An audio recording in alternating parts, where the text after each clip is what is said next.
okay, let's take all of these tools right here, okay? Because when I'm creating things like this, I'm being industrious, okay? Industry, if you will, okay? So let's take all of these tools right here, which symbolize technology, industry, okay?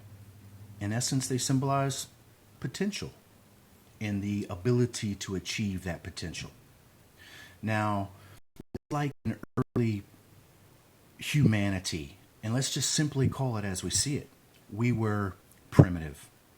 We were not only materially immature, we were virtually spiritually oblivious. And that was the job of the fallen sons of God, okay? That they're sent here to spark the higher interest in the spiritual truth of the world that's hidden within the material construct. So they were here to say, okay, well, don't be fooled and don't judge just strictly by your sights, because there's always a higher reflection of information that is contained within the material construct. And that's going to be the quality of the spirit. And that was the potential that we were supposed to bring out of the world. But instead, we only increase the potential of this, the exterior, the ugliness. Okay? So let's say that early evolving mankind was basically like a child. Okay? And there's just no way that we, in modern times, just using simple logic, would give a young child these types of tools. First, we would never give him these tools in hopes that he would create anything of benefit, because he doesn't have the experience to use them. So the only thing naturally that could happen is that he could hurt himself by his lack of knowledge, and that he wouldn't create or alter the world in a beautiful way, that he would alter the world and distort it in an ugly way. And that he just does not have the experience to use these tools or the understanding of the world around him to understand what the tools are supposed to bring out in the first place. Okay? So that's what I'm saying here. I'm saying that you could liken this wood here to everything that's material. Okay? It's potential. That's all it is. It's just potential. Until that potential is realized and actualized, nothing's ever going to happen. So that is what experience does. Experience gives you the realization of the potential that lies within the interior.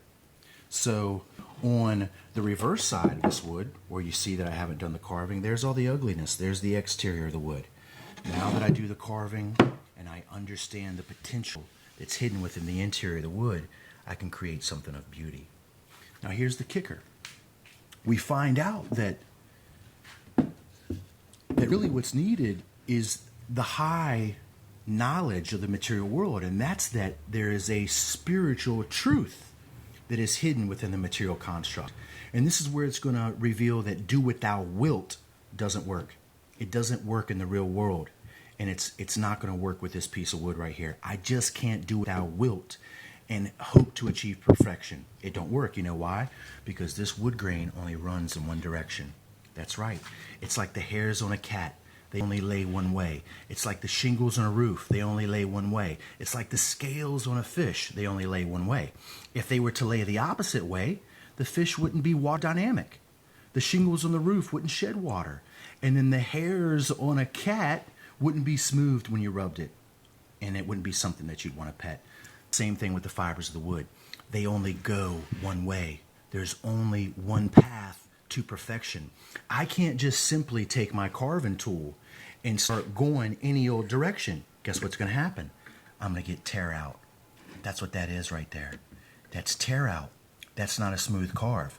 But if I have knowledge due to experience of learning by trial and error, that if I carve this way, guess what? No tear out. The carving will be smooth. In other words, I can't just do what thou wilt. I have to do what the will of the Father is, who designed the very creation himself. And when I do,